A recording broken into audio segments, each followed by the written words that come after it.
आप सभी का स्वागत है द इनोवेशन एकेडमी पर। आज हम लोग देखने वाले हैं जो आप लोगों का डीएलएड का एग्जाम होता है ना, उसमें जो आपका सेकंड पेपर आता है जिस प्रश्न पत्र का नाम है शैक्षिक प्रबंधन एवं प्रशासन। ये आपका चतुर्थ सेमेस्टर में पूछा जाता है, ये सिलेबस आपके लगा हुआ है। तो इसमें हम देखने वाले हैं कैसे क्या प्रश्न आते हैं और उसका सोल्यूशन क्या रहने वाला है। ये सारी चीजें हम देखने वाले हैं आज की इस क्लास में। पहले तो ये देखते हैं प्रश्न कितने आते हैं। तो आप देख पाओगे कि आपके 40 क्वेश्चन पूछे जाते हैं, टोटल क्वेश्चन आपके 40 होते हैं। और ये भी आप ध्यान रखना, 40 क्वेश्चन होते हैं, ये कितने अंक होते हैं, कितने अंकों का होता है या 50 अंकों का होता है। या जो आपका 40 क्वेश्चन होता है यह कितने अंकों का होता है टोटल, या 50 अंकों का होता है। जिसमें आप ध्यान रखना जो 15 क्वेश्चन होता है ना, 15 क्वेश्चन आपके ऑब्जेक्टिव होते हैं, यानी बहुविकल्पी टाइप के आपके क्वेश्चन पूछे जाते हैं। और जो आपका 15 क्वेश्चन होता है वह अति लघु उत्तरीय होता है। कैसा होता है? अति लघु उत्तरीय, जो आपको नीचे दिख भी रहा होता अति लघु उत्तरीय होता है। और आपका 10 क्वेश्चन होता है लघु उत्तरीय, यानी लघु यानी छोटा क्वेश्चन, यानी छोटे टाइप में होता है। जो अति लघु उत्तरीय होता है ये 25 वर्ड का होता है, ये आप ध्यान रखना, ठीक है। और जो आपका लघु उत्तरीय होता है ना, ये 10 क्वेश्चन पूछे जाते हैं, ये कितने वर्डों में होगा ये आप अभी यहाँ ध्यान रखेंगे। ये आपके 75 शब्दों का होगा। कितने शब्दों का? 75 शब्दों का, ये बात आप ध्यान रखना। और ये कितने शब्दों का होगा? आपका 25 शब्दों का होगा। तो एक आपको बेसिक आइडिया तो लग गया होगा कि जो आपका चतुर्थ सेमेस्टर में जो आपका लगा हुआ है शैक्षिक प्रबंधन, वो कितने अंकों का आता है, कितना क्वेश्चन होते हैं। तो ये बेसिक आइडिया तो आपको हो गया होगा। नेक्स्ट हम आगे बढ़े। ये सारी निर्देशन जो आपको दिया गया ना, इसी से रिलेटेड है। आपको यहाँ पर दिख भी रहा होगा, यहाँ भी आपको दिख रहा होगा। तो अब ये सारी चीजें आपको पढ़ने की मुझे नहीं लगता कि अब आवश्यकता है, क्योंकि आपने यहीं पर हमारे साथ में पूरी ये सारी चीजें समझ ली कि 40 क्वेश्चन आते हैं, जिसमें से 15 होते हैं आपके बहुविकल्पी टाइप के क्वेश्चन होते हैं, जो एक एक नंबर का होता है, ठीक है। ये आपका एक एक नंबर का होगा।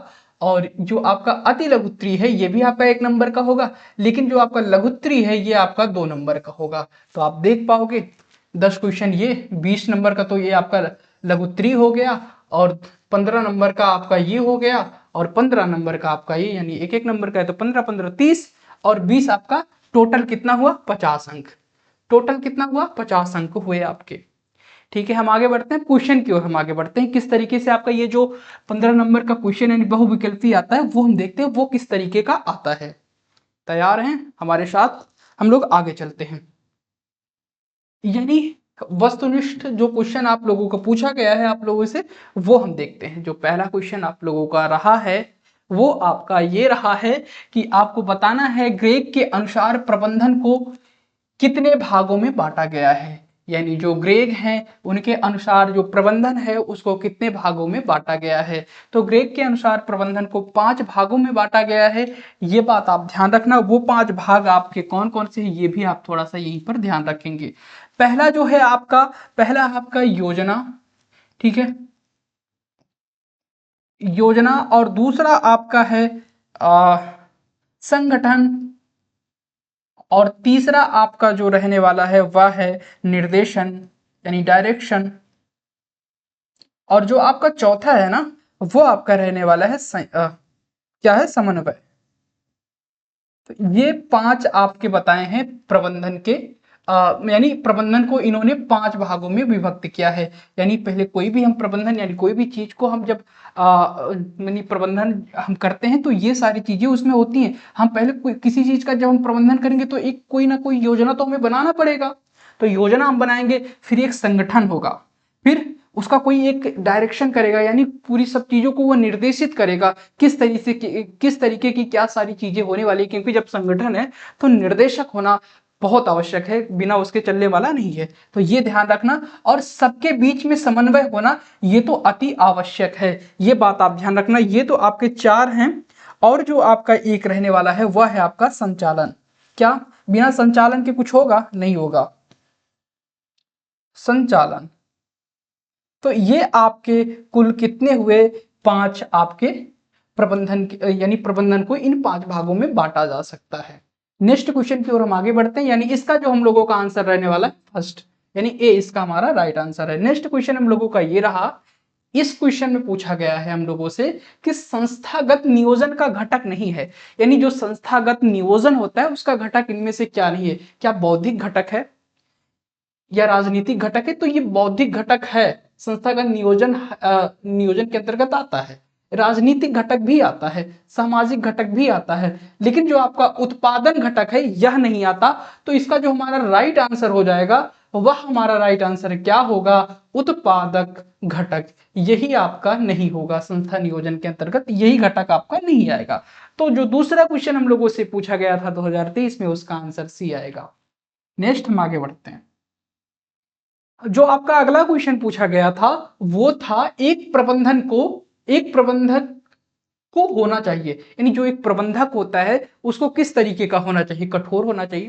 भाई अगर कठोर होगा तो वो प्रबंधक ढंग का प्रबंधक कहलाएगा ही नहीं, उसके प्रबंधन में कुछ कार्य होगा ही नहीं ढंग का, तो कठोर तो नहीं होना चाहिए। आप अपने यानी जितने भी क्वेश्चन पूछे गए हैं तो आप देखोगे बहुत सारे तो सैद्धांतिक क्वेश्चन हैं, लेकिन बहुत सारे क्वेश्चन आपके व्यवहारिक हैं। अगर आप व्यवहारिक हैं तो आप इन सभी क्वेश्चन यानी बहुत सारे इसमें इस क्वेश्चन पूछे गए हैं जो आप दे पाओगे। तो एकदम लचीला भी नहीं होना चाहिए, ना एकदम कठोर होना चाहिए, ना एकदम लचीला होना चाहिए। हाँ नौकरशाह, तो ये तो बिल्कुल नौकरशाह तो पूरी संस्था को खा जाती है, भाई साहब नौकरशाह भी नहीं होना चाहिए। इसमें जो हमारा राइट आंसर है वह है मेलजोल और भागीदार, यानी जो प्रबंधक हो वो सबके सबके साथ मेलजोल उसका अच्छा हो और वह हर एक चीजों में अपना हिस्सा लेता हो और अच्छी उसकी भागीदारी हो। तो प्रबंधक को इस तरीके का होना चाहिए, हमारा सी इसमें राइट आंसर होगा। नेक्स्ट क्वेश्चन की ओर हम आगे बढ़ते हैं। जो हमारा चौथा क्वेश्चन है वह पूछा गया था आप लोगों से, विद्यालय भवन निर्माण में बंद योजना के अंतर्गत नहीं आते हैं, क्या नहीं आता है? जो बंद कह रहा है कि वह जो विद्यालय भवन का निर्माण होता है उसमें जो बंद योजना के अंतर्गत इसमें से क्या नहीं आता? क्या ठोस आयात नहीं आते? तो आता है, आयात आते हैं जी, वो भी आता है, शून्य आयात आते हैं, लेकिन एल टाइप नहीं आता है। तो हमारा इसका राइट आंसर सी हो जाएगा। नेक्स्ट क्वेश्चन हम लोगों का ये रहा, जिला स्तर की सर्वोच्च अकादमिक संस्था है जो जिला स्तर पर, ना राज्य स्तर पर, नहीं केंद्र स्तर पर, लेकिन जो जिला स्तर का सबसे सर्वोच्च जो हम लोगों का अकादमिक संस्था है ना, वह क्या है? डायट है। क्या है? डायट है, इसे आप ध्यान रखना। नेक्स्ट हम लोग आगे बढ़ते हैं, लो कॉस्ट या नो कॉस्ट, लो कॉस्ट या नो कॉस्ट वाली शिक्षण अधिगम सामग्री का निर्माण किया जाता है, यानी जहां लो कॉस्ट हो और जहां नो कॉस्ट हो, यानी जहां कोई भी कॉस्ट यानी जहां कोई भी खर्च ना हो और जहां खर्च हो तो मिनिमम हो, वो क्या है? क्या वस्तुएं बाजार से क्रय करके? तो इसमें तो बहुत खर्च आएगा, आएगा कि नहीं है? जी सर आएगा। शासन द्वारा प्राप्त सामग्री, इसमें भी आता है। तो जो नहीं है वह क्या है? स्थानीय परिवेश से उपलब्ध वस्तुएं, इसमें ये आपका क्या है? लो कॉस्ट हो जाता है। और नो कॉस्ट यानी कई कई वस्तुएं होती हैं जो आपको ऐसे ही मिल जाती हैं और कई कई में थोड़े मोड़े खर्चे आते हैं। तो इसका हमारा सी आपका सही हो जाएगा। नेक्स्ट हम देखते हैं, राज्य हिंदी संस्था किस अनुषंगिक संस्थान है? तो यही पूछ रहा है, तो किस अनुषंगिक संस्थान है ये पूछा गया। इसका आंसर क्या होगा? तो वो है आपका क्या? उत्तर प्रदेश शासन का, या SCERT का, या सीमेंट का, या UGC का।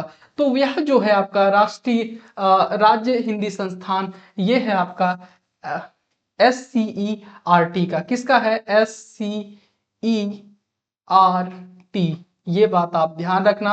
और इसकी स्थापना यानी इसका मुख्यालय कहाँ है या पूछा जाए तो इसका मुख्यालय वाराणसी है। इसका मुख्यालय कहाँ है आपका? वाराणसी है, ये भी बात आप ध्यान रखना। नेक्स्ट आगे बढ़ते हैं, प्रबंधन सहायक होता है नियोजन में, अभिप्रेरणा में, या नियंत्रण में, या उपयुक्त में, सभी में। तो आप देख लोगे जो प्रबंधक के लिए जो सहायक होता है, प्रबंधन में जो सबसे ज्यादा सहायक होता है वो ये तीनों वस्तुएं हैं, यानी ये सभी उपयुक्त सभी, यानी नियोजन में भी, अभिप्रेरणा में भी और नियंत्रण में, यानी ये तीनों आपके सही हैं। तो आपका जो इसमें राइट आंसर होगा डी, उपयुक्त में सभी। नेक्स्ट आगे चलते हैं, सर्वोत्तम शिक्षा व्यवस्था सुयोग्य शिक्षकों के अभाव में असफल हो जाती है, जबकि अच्छे शिक्षकों के सहयोग से दूषित शिक्षा प्रणाली भी ठीक कर दी जाती है। यहां पर ये कह रहे हैं कि जो सर्वोत्तम जो शिक्षा होती है उसकी जो सुयोग्य शिक्षकों के अभाव में, यानी जो अच्छे शिक्षक होते हैं उनके अभाव में वो शिक्षा प्रणाली जो खत्म हुई है, अगर अच्छे शिक्षक आ जाते हैं तो वह सही भी हो जाती है। ऐसा कथन किसका है? तो ये कथन किसका है? आपके डॉक्टर राधा कृष्णन का। ये बात आप ध्यान रखना, किसका है? डॉक्टर राधा कृष्णन का। नेक्स्ट हम लोगों का क्वेश्चन ये रहा, समय सारणी को कहा जाता है। जो समय सारणी होता है, आप देखते हो विद्यालय में, विद्यालय में आप रहते हो, यानी विद्यालय की सारी चीजें हम लोग देख रहे हैं, पढ़ रहे हैं, क्योंकि हमें टीचर बनना है ना। भविष्य के टीचर बनने के लिए तो हम बीटीसी या डीएलएड कर रहे हैं। तो उसमें जो समय सारणी बहुत महत्वपूर्ण रखता है, या विद्यालय की दूसरी घड़ी भी कहलाती है। जो समय सारणी होता है वह विद्यालय की दूसरी घड़ी के रूप में भी उसे जाना जाता है। ये लोग जब हम इसे हम सिलेबस में पढ़ेंगे तो ये सारी चीजें बहुत अच्छे से हम समझेंगे। समय समाधान का प्रमुख अंग है। जो समाधान का प्रमुख अंग कौन सा है? अनुशासन प्रक्रिया, या अधिगम प्रक्रिया, या निर्णयन प्रक्रिया, या आपका शिक्षण प्रक्रिया। यानी जो समस्या समाधान का जो प्रमुख अंग है वह क्या है? 11 नंबर क्वेश्चन का हमारा आंसर होगा निर्णयन प्रक्रिया। क्या होगा? निर्णयन प्रक्रिया, यानी हमारा जो सी इसका राइट हो जाएगा। नेक्स्ट क्वेश्चन हम लोगों का ये रहा, राज्य शिक्षा संस्थान कहाँ स्थित है? राज्य शिक्षा संस्थान कहाँ स्थित है? लखनऊ, आगरा, प्रयागराज, या वाराणसी?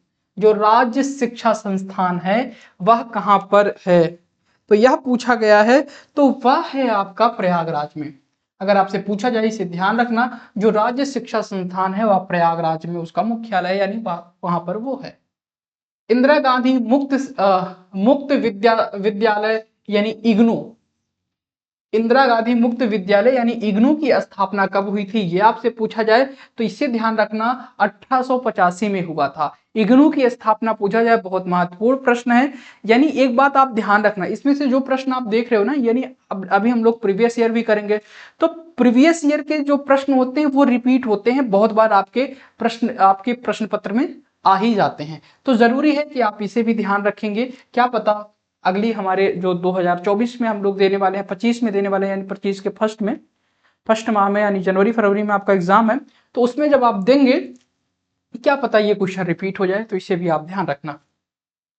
नेक्स्ट हम लोगों का ये रहा, राष्ट्रीय शैक्षिक अनुसंधान एवं प्रशिक्षण परिषद का मुख्यालय स्थित है तो कहां है? यानी एनसीईआरटी की बातें कर रहा है। किसकी बात कर रहा है? या एनसीईआरटी यानी इसकी बात कर रहा है। तो ये पूछ रहा है कि इसका मुख्यालय कहाँ स्थित है? इसका मुख्यालय स्थित है नई दिल्ली में। कहाँ स्थित है एनसीईआरटी का मुख्यालय? ध्यान रखना, नई दिल्ली में है।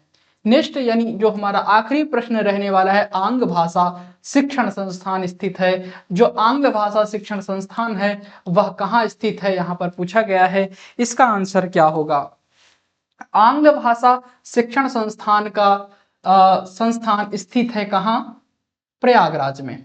कहाँ स्थित है? प्रयागराज में। ये हम लोगों का 15 क्वेश्चन जो आपका 2023 में आपके डीएलएड में चतुर्थ सेमेस्टर में जो पूछा गया था वो हम लोगों ने देखा। इसे आप ध्यान रखना, ये सेकंड पेपर का था, आपका सेकंड पेपर का था। नेक्स्ट जो आपके अति लघु उत्तरीय प्रश्न है उसकी भी व्याख्या हम लोग देखेंगे, और लघु उत्तरीय प्रश्नों की भी व्याख्या देखेंगे।